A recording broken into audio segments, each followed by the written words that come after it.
अस्सलाम वालेकुम दोस्तों, मैं हूं आसिफ अली ख़ान। पेरेंटिंग सीरीज़ में एक बार फिर आप सबको खुशामदीद। आज हम बात करेंगे सोशल एंजाइटी डिसऑर्डर पर। बच्चों में ये डिसऑर्डर कैसे आता है, ये होता क्या है, पहले इस पे बात कर लें। आपने देखा होगा अक्सर बच्चे हों या नौजवान हों, लोगों में जाने से डरते हैं, सोशल गैदरिंग्स में जाने से घबराते हैं। जहाँ उनको लगता है कि 4 लोग जमा हो रहे हैं, वहाँ से वो भागने लग जाते हैं। मार्केट प्लेस पे जाने से डरते हैं, प्रेजेंटेशंस देने देने से डरते हैं, पार्टीज़ में जाने को अवॉइड करते हैं, तन्हाई को जो है वो पसंद करते हैं।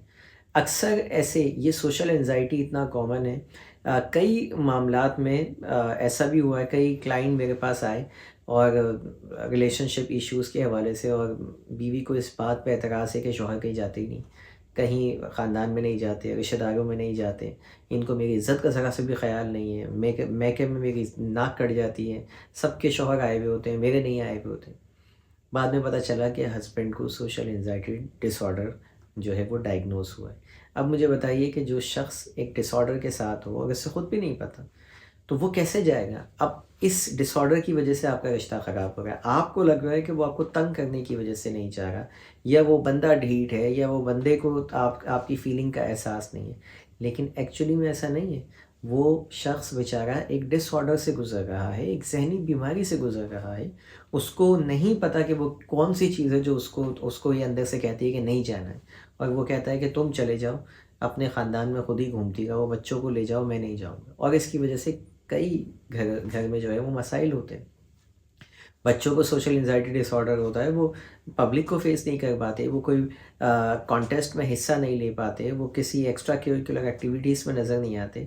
आप समझते हैं हमारे बच्चे कमज़ोर हैं, लेकिन एक्चुअली में वो कमज़ोर नहीं होते, वो इस डिसऑर्डर का शिकार होते हैं। बहुत सारे लोग दुनिया में जो है वो ऐसे होते हैं। एक बहुत अच्छा एम्प्लॉई हो, बहुत ज़बरदस्त एम्प्लॉई हो, लेकिन वो नहीं मीटिंग अटेंड कर सकता। अब उसकी स्किल्स अच्छी हैं, लेकिन डिसऑर्डर है उसके साथ, वो नहीं जा सकता, उसको अंदर से प्रॉब्लम होगी, परेशानी होगी, फ़ोबिया होगा। उसके लिए वो बहुत ख़तरनाक जो है वो अमल होगा, आपके लिए शायद वो नॉर्मल हो, ठीक है? तो ये चीज़ें, ये सोशल एंजाइटी बचपन से कैसे हम डेवलप करते हैं अपने बच्चों में, वो आज हम डिस्कस करते हैं। 8 चीज़ें हैं। Number 1, low self esteem. अगर आप बच्चे की सेल्फ एस्टीम लो कर देते हैं, उसको मुस्तकिल नेगेटिवली क्रिटिसाइज़ करते हैं, हर छोटी सी छोटी बात के ऊपर उसको क्रिटिसाइज़ किया जाता है, तनक़ीद का निशाना बनाया जाता है, तो आहिस्ता आहिस्ता बच्चे की लो सेल्फ एस्टीम लो होती है। वो अपने आप को, अपनी वक़्त को जो है वो बेक़दरा समझने लग जाता है, और आहिस्ता आहिस्ता उसके अंदर ये डिसऑर्डर आने लग जाता है। दूसरी चीज़, फ़ियर ऑफ रिजेक्शन।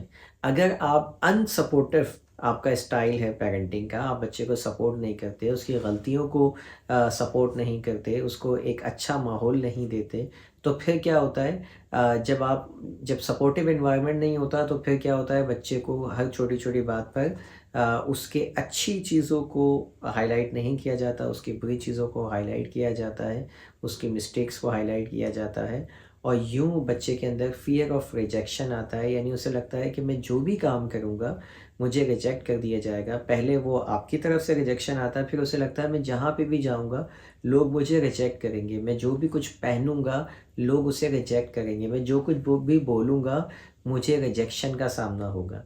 और इस रिजेक्शन से बचने के लिए बच्चा आइसोलेशन में जाता है और लोगों से घबराता है, सोशल गैदरिंग्स में जाने से घबराता है, और यूँ सोशल एंजाइटी डिसऑर्डर उसको जो होने लग जाता है।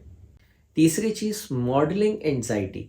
यानी अगर वालिदैन ख़ुद एंजाइटी का शिकार हैं, वालिदैन ख़ुद जो है वो हर वक्त परेशान रहते हैं, घबराए-घबराए रहते हैं, किसी काम को घबराहट के साथ करते हैं, तो बच्चा उस बिहेवियर को मॉडल करता है, और यूँ आहिस्ता-आहिस्ता थ्रू मॉडलिंग वो भी अपने अंदर इस डिसऑर्डर को कॉज़ कर लेता है। चौथी चीज़ है ओवर प्रोटेक्टिव पेरेंटिंग स्टाइल। अगर आप बहुत ज़्यादा ओवर प्रोटेक्टिव हैं, हर छोटी-छोटी बात, जैसे होता है मम्मी-डैडी टाइप बच्चे, कि कोई काम बच्चों को करने नहीं देना, इतनी प्रोटेक्शन प्रोवाइड करना कि बच्चा सीख ही नहीं पाता कुछ। उसको हर काम के लिए जब आप आगे से आगे आते हैं, तो वो सीखने का जो प्रोसेस है, खुद से प्रॉब्लम सॉल्व करने का जो प्रोसेस है, वो रुक जाता है। इसीलिए कहते हैं स्ट्रीट स्मार्ट बच्चे जो है वो बहुत चालाक होते हैं, जो गलियों में खेलते कूदते हैं, क्यों? क्योंकि वालिदैन का कंट्रोल नहीं होता वहाँ पर, उनको ओवर प्रोटेक्शन नहीं होती, वालिदैन घर में होते हैं। वो अपने हिसाब से खेलते हैं, अपने हिसाब से लड़ते हैं, अपने हिसाब से वो अपना जो है प्रॉब्लम्स को अपनी सॉल्व कर रहे होते हैं। सारा दिन में 50 प्रॉब्लम होती हैं, शायद 1 आध 2 आपके पास लेके आते होंगे, वो भी इस तरह के केस के किसी ने मार दिया, किसी ने डाँट दिया। अदरवाइज़ वो अपने सारे मसले खुद हैंडल कर रहे होते हैं, इसीलिए वो स्ट्रीट स्मार्ट बच्चे कहलाते हैं। लेकिन जो बच्चे घर में होते हैं, उनके हर मसले को हम फौरी तौर पे जो है वो एड्रेस कर रहे होते हैं। उन्हें अपनी गलतियों से सीखने का मौका नहीं दे रहे होते। इसीलिए ये जो कंट्रोल्ड एनवायरनमेंट के अंदर बच्चे जब पलते हैं, तो फिर वो आइसोलेशन में रहते हैं, ज़ाहिर है फिर वो बाहर जाने से डरते हैं, लोगों के सामने आने से डरते हैं, क्योंकि उन्हें लगता है कि हम जब इस एनवायरनमेंट से बाहर निकलेंगे तो हम अनप्रोटेक्टिव हो जाएँगे। तो वो चाहते हैं कि बस घर में ही रहें, सोशल गैदरिंग्स को अवॉइड करें। 5वीं चीज़ है लैक ऑफ इमोशनल सपोर्ट। बच्चा जब इमोशनली डिसहार्ड होता है, सैड होता है, तो उस वक़्त उसको इमोशनल सपोर्ट वालिदैन नहीं दे रहे होते। इनफैक्ट वो आपके साथ कोई प्रॉब्लम आपके पास लेके भी आता है, तो आप कहते हैं मैं बिज़ी हूँ, मैं फ़लाँ काम में लगा हुआ हूँ, अभी जाओ यहाँ से, बाद में आना। ये वो जो टाइम है ना, ये वो चीज़ है कि बच्चा इससे उसको इमोशनल सपोर्ट उसको नहीं मिल रही होती। तो जब बच्चा एक डिफरेंट स्टेट में हो, उदास हो, स्ट्रेस में हो, परेशान हो, तो उसको अटेंशन चाहिए होती है, उसको इमोशनल सपोर्ट चाहिए होती है। वो नहीं जानता कि आप कितना अहम काम कर रहे हैं, उसको इससे मतलब नहीं है, उसको तो इमोशनल आप ख़ुद भी जब इमोशनली जो है वो डिस्टर्ब होते हैं, तो आपको फ्रेंड्स चाहिए होते हैं, आपको माँ चाहिए होती है, बाप चाहिए होता है, जिससे आप डिस्कस कर लें। उस वक़्त वो सब ये कहें आपसे कि नहीं अभी हम बिज़ी हैं, बाद में आना। तो बाद में तो वैसे ही आपके इमोशन सेटल हो जाएँगे, बाद में आपको उनकी ज़रूरत वैसे भी नहीं होगी। लेकिन उस वक़्त जब आप उस स्ट्रेस से गुज़र रहे होंगे, तो सही मानों में तो आपको ज़रूरत उस वक़्त होगी। अदरवाइज़ बाद में तो आप खुद ही उसको मैनेज कर लेती है हमारी बॉडी, हमारा माइंड खुद ही से कुछ देर बाद जो है वो चीज़ों को हैंडल करना सीख जाता है। बड़ी चीज़ है अनरियलिस्टिक एक्सपेक्टेशन। बच्चे के साथ बहुत ज़्यादा हाई एक्सपेक्टेशन रख लेना, उसकी स्किल्स से ज़्यादा एक्सपेक्ट करना, ये अक्सर उन वालिदैन में होता है जिनको बच्चे की सिर्फ़ फर्स्ट पोज़ीशन चाहिए होती है। उनको इससे मतलब ही नहीं है कि बच्चा अगर सेकंड आ गया तो उनके लिए तौहीन हो जाती है। तो ऐसे बड़े केसेस होते हैं स्कूल में, मैं खुद पढ़ा हूँ स्कूल में, मैंने वहाँ पे भी देखा।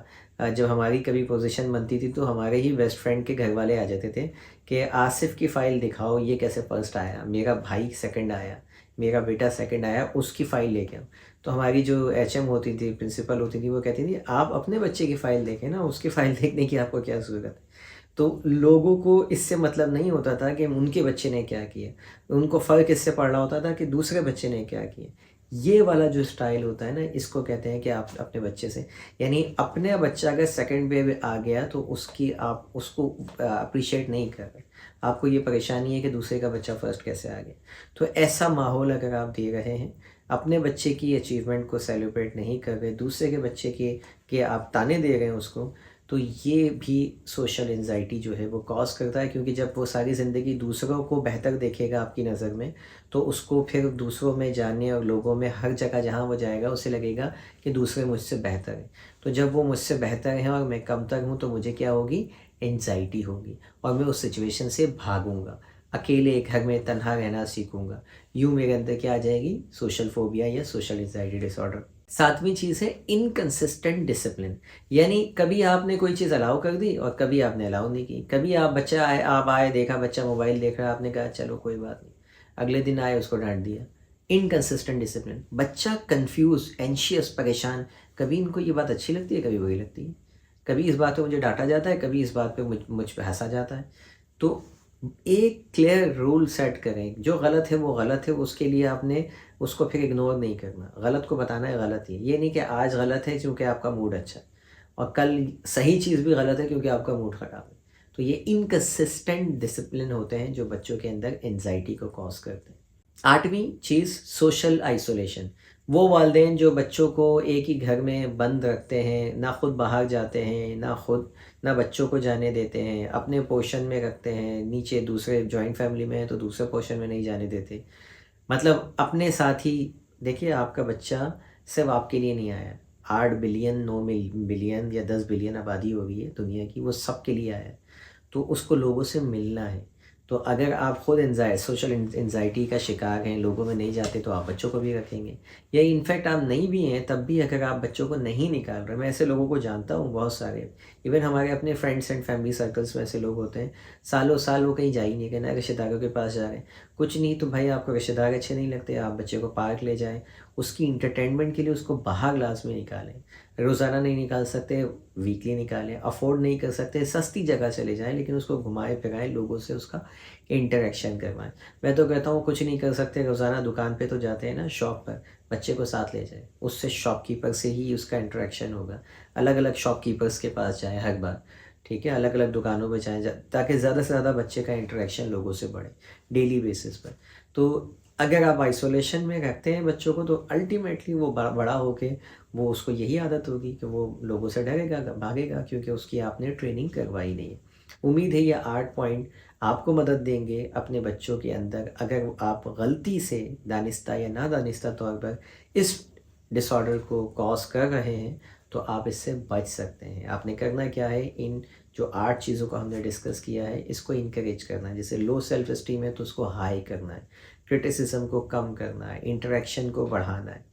तो इस तरह से आप बच्चों को ना सिर्फ सोशल एंजाइटी से बचा सकते हैं, बल्कि उनको सोशल बना सकते हैं, बल्कि वो पहले से ज़्यादा लोगों से घुलना-मिलना और जो है वो बातचीत करना, गैदरिंग्स को एन्जॉय करना, इस पे आप जब फ़ोकस करेंगे तो ये आपके बच्चों के अंदर भी लाज़मी आएगा। मिलते हैं इंशाल्लाह किसी और वीडियो में। Thank you for watching. अल्लाह हाफ़िज़।